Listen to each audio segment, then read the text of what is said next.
Hi, today let's talk about a demo lesson because you can best believe that if you're working as an ESL teacher, one of the things that periodically you might be required to do, or even in some cases very often, is a demo lesson. Let's talk about the purpose of a demo lesson and how exactly to do one. Let's take it from the top.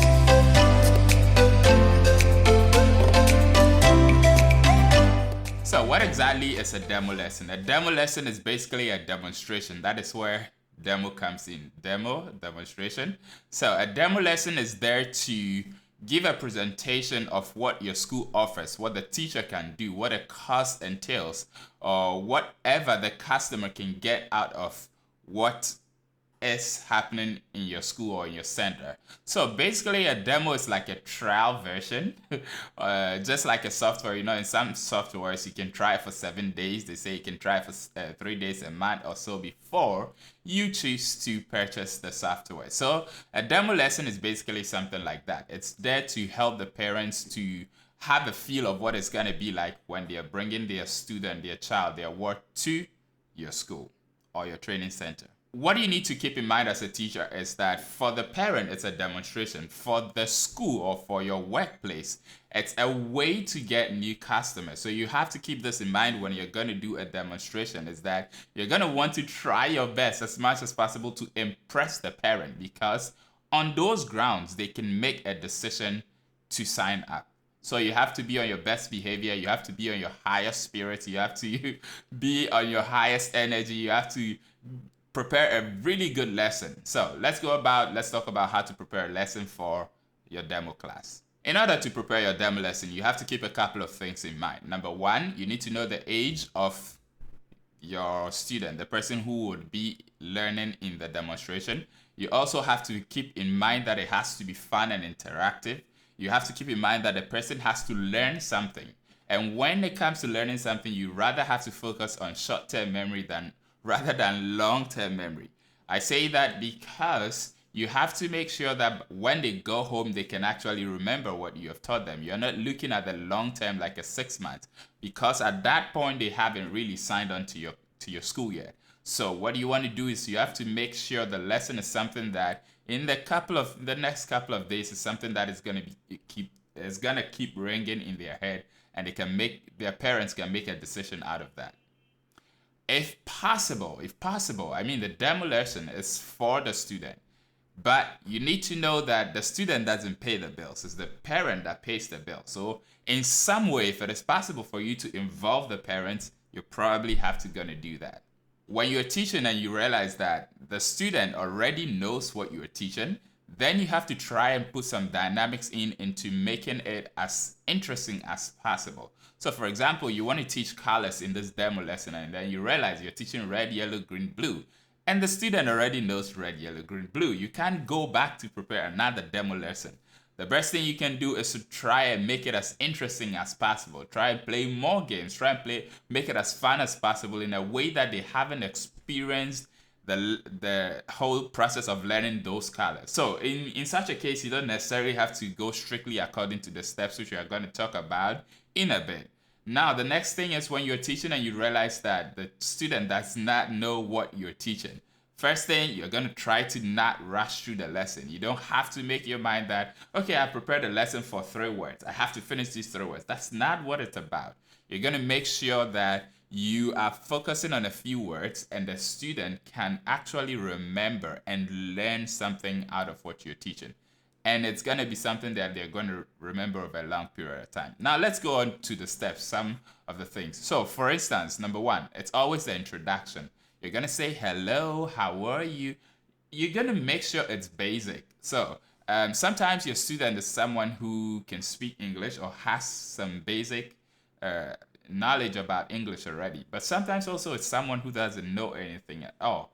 Do not assume that they understand you. That's the first thing you want to do, especially when you're teaching kids. You want to use a lot of TPR. So for example, when you say hello, you're going to have to wave. When you're going to say stand up, you're going to have to do a hand motion. Okay, stand up. If you want to say, okay, let's do a warm up, let's sing a song, you're going to want to shake your hand, wave your hand, move your hand around, do the action.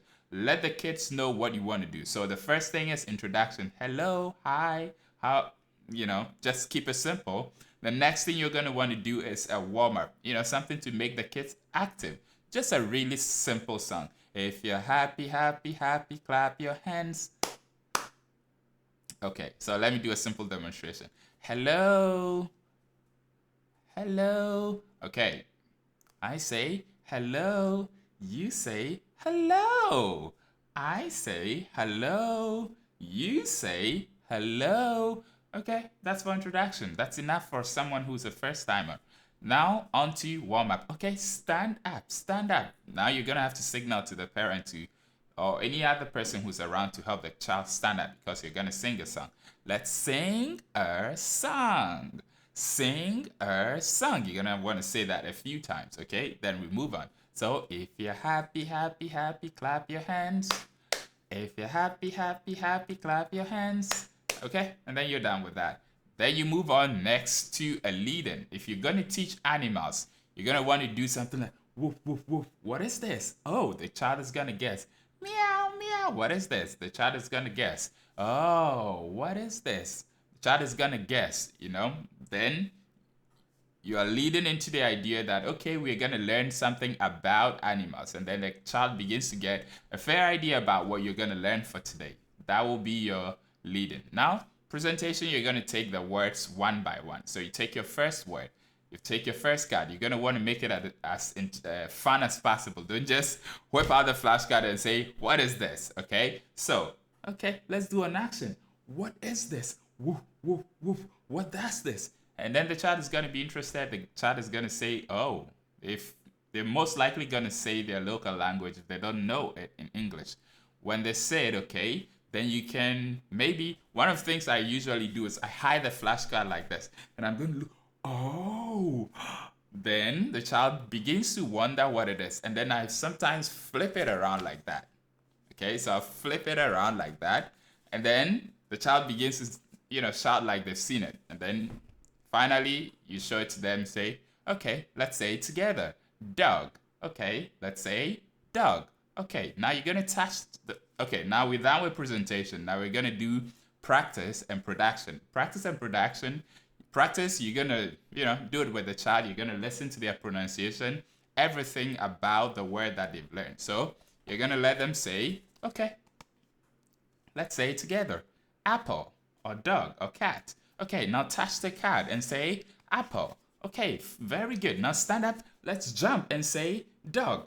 You're going to play a few games to let the child say it many times, to let the child have fun while also saying what they're learning. That is another. Now you move on to production. Then you gradually transition from production to practice to production, where you're going to let the child say it by themselves. So now you're going to say, what's this? Dog. The child is going to say that. If sometimes they are finding it difficult, what you can do is either you mime it and then you let them go on to say it, or if it's fish, and then they can, say fish. Say the beginning sounds and then they can complete it. Because the test aspect, which is kind of like the production, is a very important thing because it actually validates whether this thing is in their memory or not. Okay, so you're done with presentation, practice, production. Now, when you do it for all the words, you have to remember this. First of all, if you're teaching, for instance, 2 or 3 words, let's say 3 words, you take the first word, you do a presentation, you do a practice, and then you do a production on that.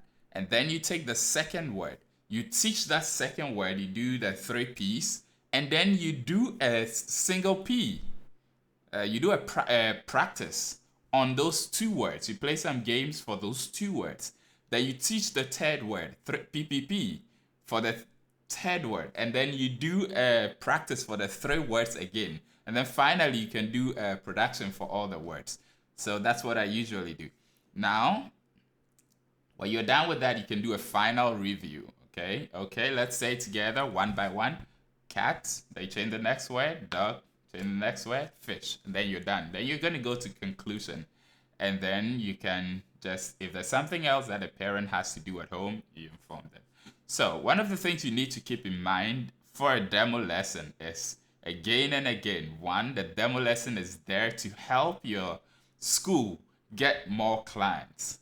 And it will work if, first of all, depending on the personality of the teacher, how much the child enjoys the lesson. You have to keep this in mind. A demo lesson is not there for you to practice your skills as a teacher. A demo lesson is not there for you to have fun as a teacher. A demo lesson is basically there to let the parents make a decision to sign on to your school. For the parent, it's a good demonstration to see what your school has. So be on your best behavior, do your best during a demo lesson. If there's anything that I left out, you can leave a comment down below. This is William. Do subscribe, because I got more coming for you. Thanks for watching this one. I'll catch you in the next one. Love and peace.